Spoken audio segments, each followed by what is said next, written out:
So growth in programmatic video, right? Yes. 3 years ago, there was not a lot happening. What's happening now? You know, in fact, when I did the DSP wave, which was a couple of years ago at this point, and I was looking at the leading DSP's mix by channel, it was like 98% display, you know, 1% Facebook, 1% video, and like 0.1% mobile. Right. Programmatic video now, what's that look like? It's vastly different, and I would say it's got a lot to do with some of the other panelists. So on the supply side, you know, the SSPs have really brought their game up to the point that now not only do they have a solution for, you know, remnant, which was obviously the first kind of inventory that was transacted programmatically, but now they have actually solutions for premium publishers that want to be able to automate their direct transactions. So that's a big game changer. We're plugging into those SSPs for private exchange and private marketplace deals.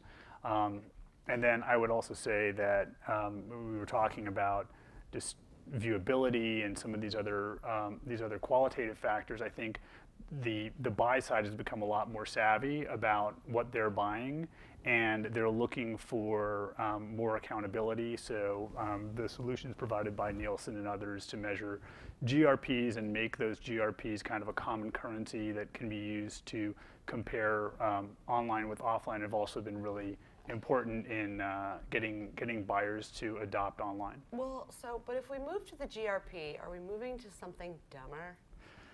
Okay, so I'm gonna try to give the safe answer here, which is it's an important yardstick, but in order to prove that what we're doing in a smarter way is still valid. Means to an end? Means to an end, yeah. So you know, within the Turn platform, we have over I think 50 now third-party data sources, and those third-party data sources they can be used by the clients to target their campaigns. Clients can also use their own first-party data, and by the way, some of those third-party sources are actually taking set-top box data and making that available for buying online. So a video advertiser could actually reach the same audience that they're reaching on television, but now they're doing it online, and so. A lot of those techniques are really advanced ways of using the user addressability of online video, but they still need to be validated and measured against a yardstick that broadcast advertisers are comfortable with, and that's why that's been really helpful. So are you tending to find these days that there's more cross-channel digital buying happening, or is it still, I wrote a report recently about this idea of reaching the same user, you know, across channels, formats, and devices. Yep. Are people coming and targeting users across search, across display and video? Is that common? Absolutely. And it wasn't, though, a year ago, right? You know, I'd say a year ago, actually, some of our clients, our more sophisticated clients, were trying to do it, and it was breaking because they were using the same granular audiences that they have in display, and we just didn't have the breadth of inventory in the video ecosystem that we have now. Okay. And you know, kudos to Spot Exchange and others for creating the tools that are making more premium inventory sources comfortable putting their inventory into open and private exchanges. So are people doing things like managing to frequency across display and video? Is it like that sophisticated? Absolutely, and in fact, for some of our clients, they're also doing that in mobile as well, because we're able to look at some users across devices. And some, yeah. You know, and this is going to get better, right? I mean, we've talked through this conversation about how technology has evolved to solve problems and things have gotten better, and now user addressability in mobile is a real thing. It's here. It's only going to get better, and you know, with our data management platform, we're able to look at the user and the brand's interaction with the user across multiple channels and provide some really powerful insights, not just, you know, frequency capping and whatnot, but really tell them interesting things about how their consumers interact with their messages when they're on a tablet versus when they're on a desktop device. I mean, are people doing like storylines across channels? Like, you know, we know that sight, sound, and motion of video is going to be compelling from a brand standpoint, awareness, engagement. you follow it up with display and then you grab them on Facebook. Is that happening? I mean, I think that's the holy grail, and I think we'll get there eventually. What we're seeing more is that creative is being tuned for the channel, right?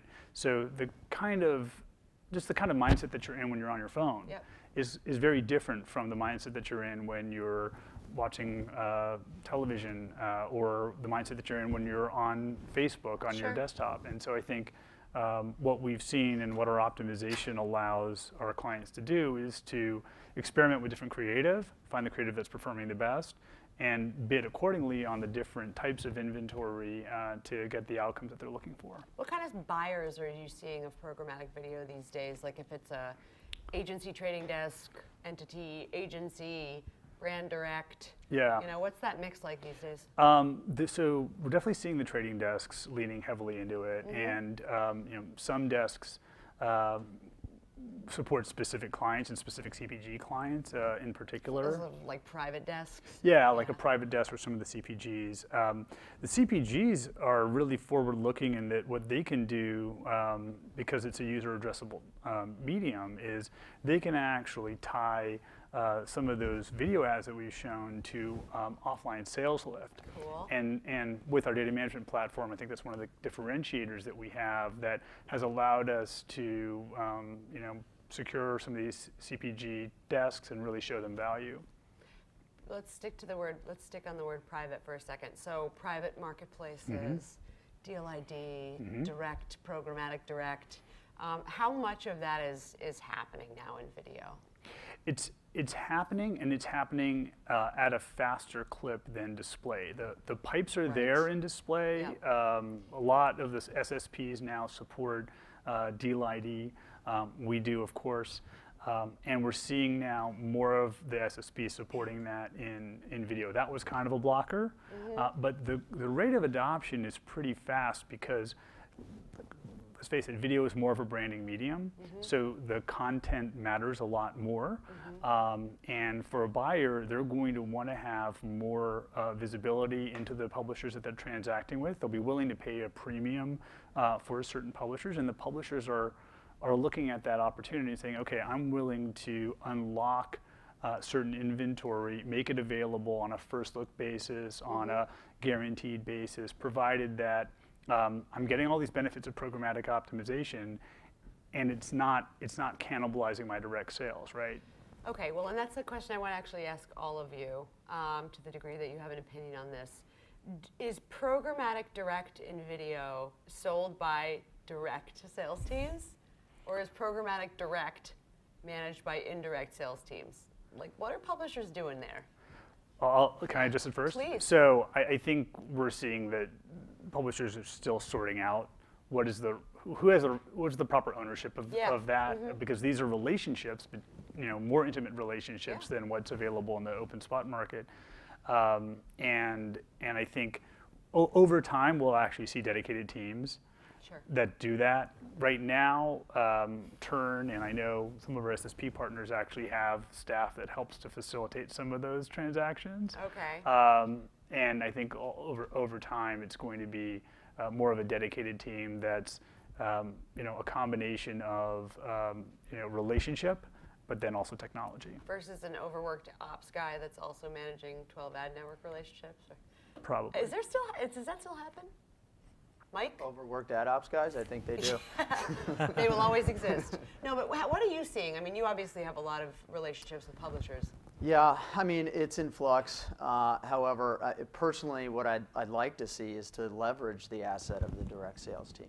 Sure. I don't think there's any reason to create, animosity between the two teams. And if the argument is that programmatic direct or programmatic is nothing more than automating everything that's manual today, then there's no reason to say that a programmatic direct deal is no different than the IO that we sign and fax back to and forth to each other, and executing that. I mean, but again, I think back to my former point. I think there's obviously a lot of education that has to happen, particularly with the direct sales team. Which, when you say programmatic and say agency trading desk, there's a little bit of a deer in the headlight, and there's no reason for that. Yeah. Brett, just briefly. We do a lot of these deals in Australia and in Asia, and I think it's taken off in that region for over a year now because there's just not enough open RTB inventory. But the deals aren't sold so much by publishers as they're bought by advertisers. As advertisers approaching publishers where they already buy their inventory, and they are dealing with the direct sales forces, and they're just saying, hey, we use this tool to do our remnant reach part of our buy. We'd like to use it for the direct part of our buy as well.